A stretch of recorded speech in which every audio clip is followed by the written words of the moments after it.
today I'm going to show you how to make a kill switch for your first gen 4Runner. I looked around on the internet. I came across maybe one YouTube video that had a kill switch for this model year 4Runner, but it was to an ignition kill switch, and from all what I've researched, I've noticed that the fuel pump seems to be the way to go, because I mean, you can hill start it, hot wire it, it doesn't matter.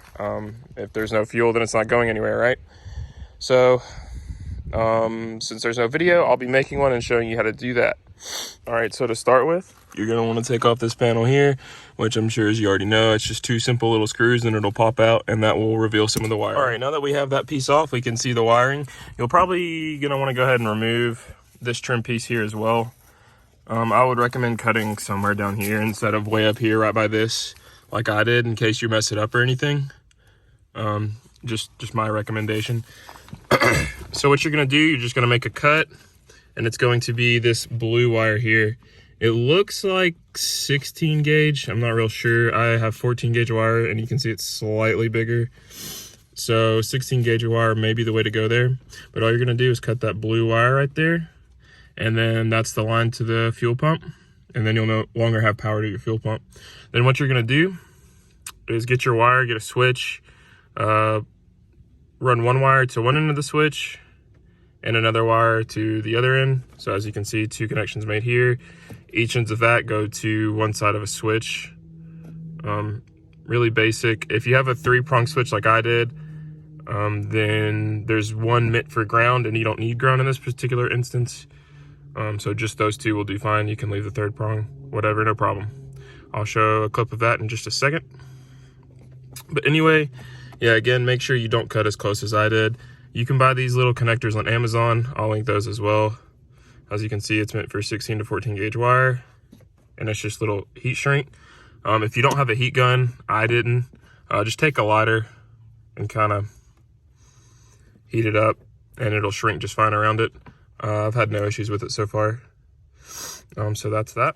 And as you can see here, I have two ends of that other heat shrink coming onto this pronged thing, and you can see that 3rd one there for the ground is not being used. I just have the two running into either side.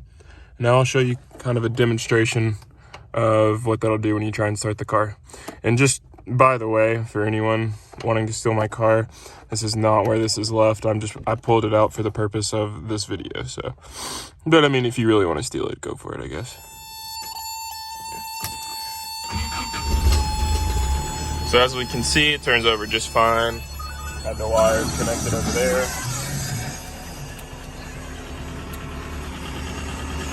And see, the switch is on, wires connected. That's all you have to do. And if you want to flip this switch, and just like that, it's off. And say I wanted to try and start it now, it's just going to turn over and never get power. So that's what'll happen. Would seriously recommend putting one of these on, because it's, you know, probably not the hardest thing to steal a 40-year-old car. It's just a nice little backup to have. I would personally recommend soldering the connections. I didn't, but just in case, you know, your connections aren't very well together, then, you know, you could just be stranded somewhere. So that's it for this video. Again, this works on 4Runners, early model 4Runners, Toyota pickups as well. I'm not sure about cars, but I imagine they use the same color of wiring. This way, you know, you don't have to, like, if you're doing it with the ignition, then you'd have to run it through the firewall, which is a lot more of a mess. You don't have to do that this way. But again, even on the 3rd gen 4Runners, I know there's a video for that, but it's a blue and orange coated wire for the fuel pump.